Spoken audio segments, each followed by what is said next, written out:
All right, we are at week number 9 of the Put It On My Woods Fantasy Hockey League podcast show. We have the 93 champ on the line, the Lafitte scoring machine.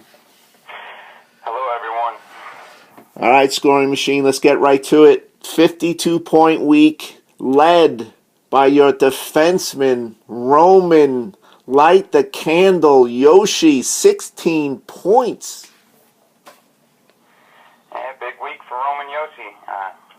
Also, Klingberg had a decent week. Saw Tarasenko's big goal, 1-on-3. So things have been going good this week, and I hope to carry it into, the following weeks and get into the playoffs. All right.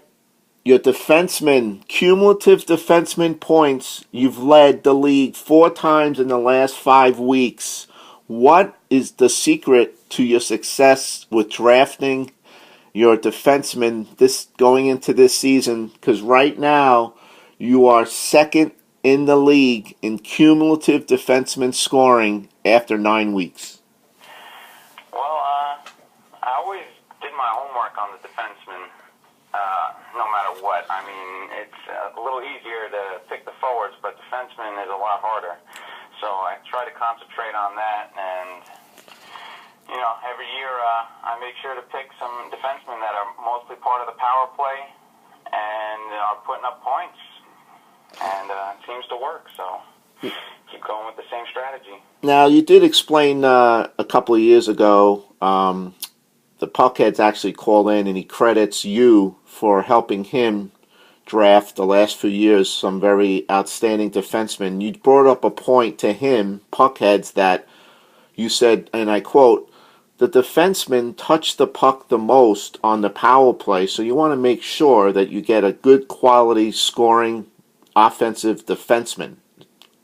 Yeah, this is true. In the NHL nowadays, the defensemen are the ones who are quarterbacking the power play.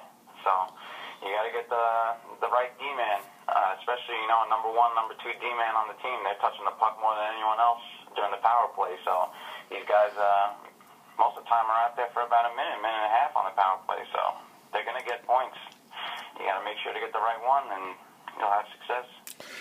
All right, there you go. There's a formula for the scoring machine fueling his team. You're currently 5-3-1.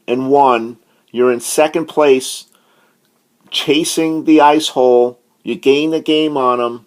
What's your success since you've changed your logo on week after week 2? You're 5-2-1 since then. What's the formula here? Was it the logo? Was it James? One of the big things I've been doing is actually using my goaltenders more than anything. In the past, I really didn't use goaltenders because I was basically under the impression that they would only provide a certain amount of points, but there's a lot of times that they provide 5 points, shootout win, a couple of different, shutouts, things like that, and it can provide you a lot of points, especially when you're riding the hot goaltender. So I've been using a lot more of the goalies, and it's brought me some success.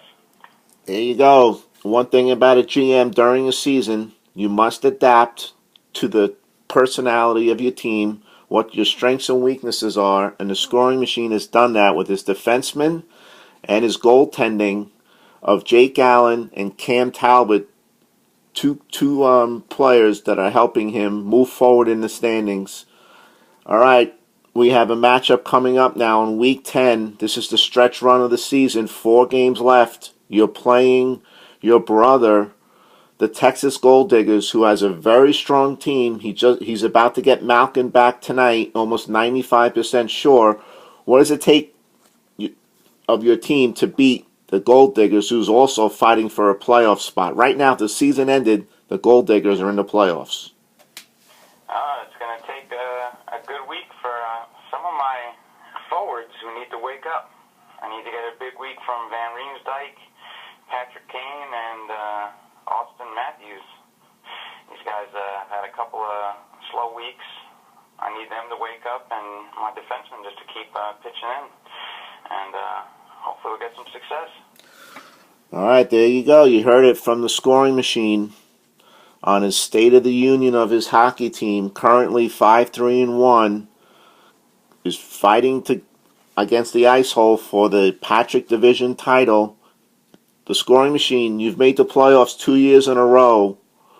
What do you have to do to finally get over the hump to get that a second elusive title that you've been going after for a while now? You've been to the playoffs now the last couple of years. What do you have to do to get over the hump? Well, one of the main things that I made sure to do was not use all my roster moves and use them intelligently. So I've only used, I think, about 2 roster moves so far. So this way I have something to work with in the playoffs, because injuries do happen and things that are out of your control happen where players have some slow weeks. And I've got a lot of roster moves left, and just to keep riding the hot player. So hopefully that'll bring me the wins I need and get over that first round hump and get to the second round. There you go. Scoring Machine being very strategic and patient with his moves and making the adjustments for his team. All right, Scoring Machine, we want to thank you for taking time out on this cold Tuesday evening. We wish you the best of luck for the rest of the season.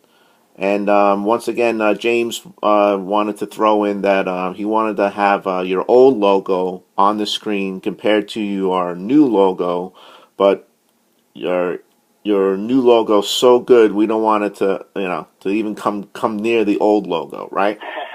Give a shout out to James. Yep, shout out to James for this logo.